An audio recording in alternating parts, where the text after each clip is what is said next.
Dit plein in Rotterdam is gebouwd om volledig onder water te lopen als het heel hard regent.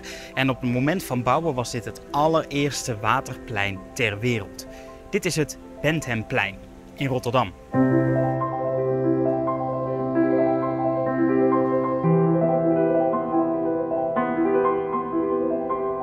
Een stad bestaat natuurlijk vooral uit beton en heel veel steen, asfalt. En als het in korte tijd heel veel regent, iets wat in Nederland steeds vaker gebeurt, dan kan dat water niet weg. Dat zit opgesloten.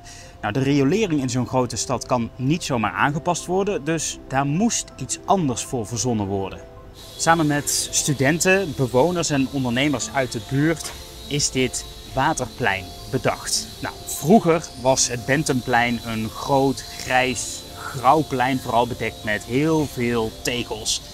Dat wilden ze veranderen en op het initiatief van een aantal studenten is dit waterplein dus tot stand gekomen.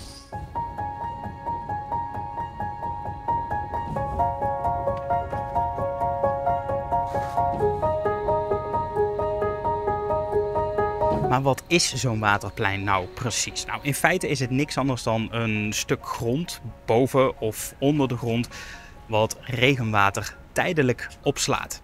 En in plaats van dat het in de riolering zakt, blijft het in de bakken liggen. Dat is niet alleen voor de regen die hier op dit plein valt. Dat geldt ook voor alle regen die op de daken en op de bestrating om dit plein heen valt. En dat wordt door middel van goten, leidingen en aangebracht hoogteverschil allemaal naar dit plein toegebracht. Nou, dit plein, deze 3 bassins, die kunnen in totaal zo'n 1,7 miljoen liter water vasthouden. En als er heel veel water ligt, dus de bassins die zitten redelijk vol, dan duurt het eventjes voordat je er weer gebruik van kunt maken. Want het is namelijk niet aangesloten op dat riool. Dus je moet wachten tot het water heel langzaam de grond inzakt. Of bij echt overvloedig veel water wordt het afgevoerd naar het ook aangesloten Noordsingelkanaal. Nou, eventjes wachten en je kunt het dus weer gebruiken om onder andere te sporten of lekker te lunchen.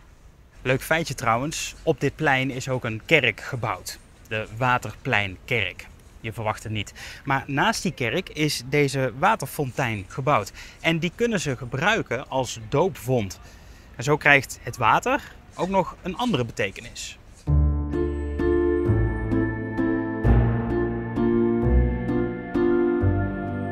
Vandaag is geen goede dag om dit plein in vol ornaat te laten zien. Misschien zie je het ook wel, het is 31 graden buiten.